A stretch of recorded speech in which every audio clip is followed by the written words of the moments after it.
just gonna set up my little office here. I'm gonna need these glasses later. My vision is declining rapidly. Anybody else feel like they've been aging in dog years? Everything to me looks like, you know those public park restroom mirrors that are just a buffed sheet of metal? I'm getting ready like, I'm seeing a general outline here. That'll do. I have a whole new appreciation for my teachers in their 60s growing up who always had like mascara right here in a buzz cut situation. I'm like, I get it. Work smarter, not harder. And now is also the perfect time to announce I plan to age. Thank you. Thank you. Naturally, ideally from the comfort of my own home. Somebody's got to do it. We need a control group in Los Angeles. Otherwise, we won't know what old ladies look like. So I volunteer. If I do get surgery, it's gonna be a lobotomy. My friend Monica wants one too, and I just told her, fuck it, let's get our heads done. Let's get our heads done. I ran that joke by my mom first, and her response was, wouldn't that be nice? Curveball Diane. The pandemic was rough on us all. I used to be able to shock her. Not anymore. I'm very grateful for my mom. She raised me and my two older sisters, who I'm very close with. I met them through my mom in the late 80s. And we've remained close. My mom's cool. She absolutely loves the Olympics. She's obsessed. Huge O-head, her words. She's also a pretty big fan of me. You know, she won't stop texting. And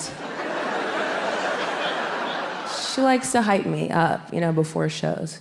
And one time before a show, she said to me, Bethy, you are so good at stand-up comedy.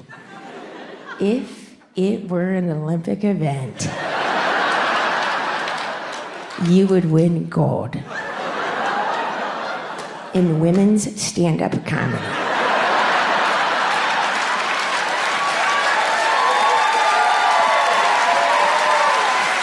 She did raise us right here in Dayton, Ohio.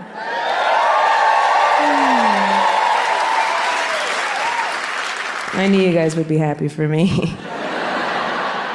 Not everybody shows us the respect we deserve. You know, we're the birthplace of aviation. Yeah. North Carolina has been coming for us for years. Their license plates say first in flight. It's like, okay. It was built in Dayton, we just used you for your wind.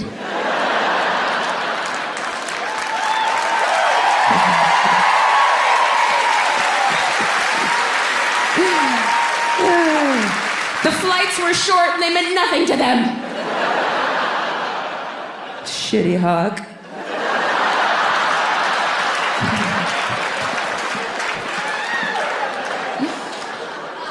My passions have changed since you saw me last.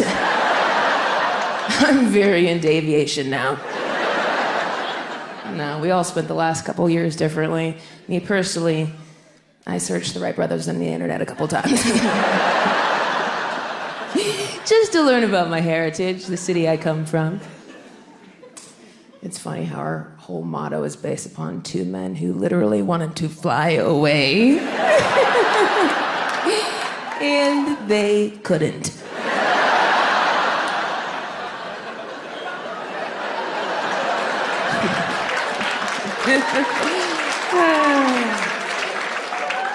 Nonetheless, back in 1892, Wilbur and Orville, they had a bike shop. They rolled before they flew.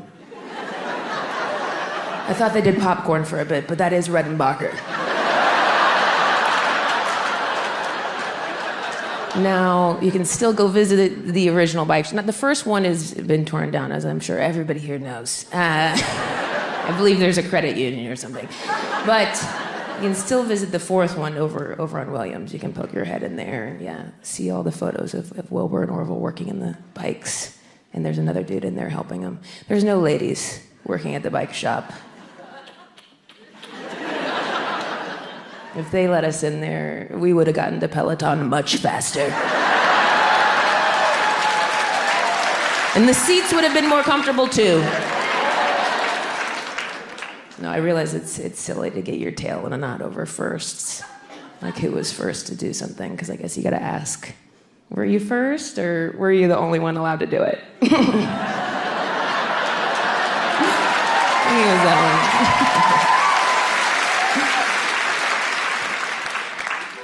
I'm scratchy. This is sleepy time tea.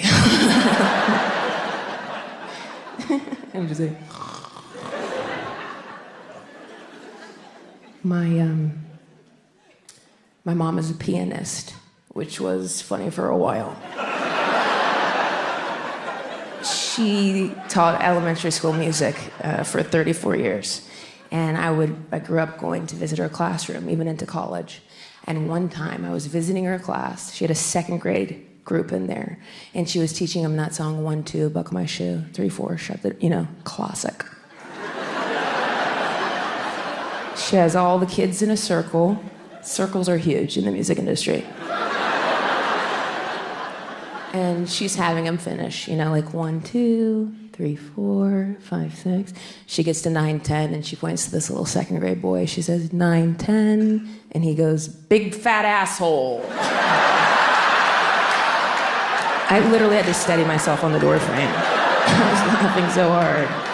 My mom was like, Jonathan, you go sit by the door. I was like, not over here, he's killing.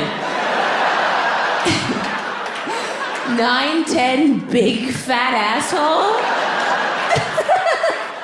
It doesn't even rhyme. This kid's a genius.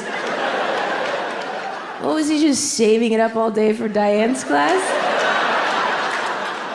Knowing that the worst that would happen to him was like, Jonathan, you go sit by the door. You're too young to be alone in the hallway, but you're out of the circle.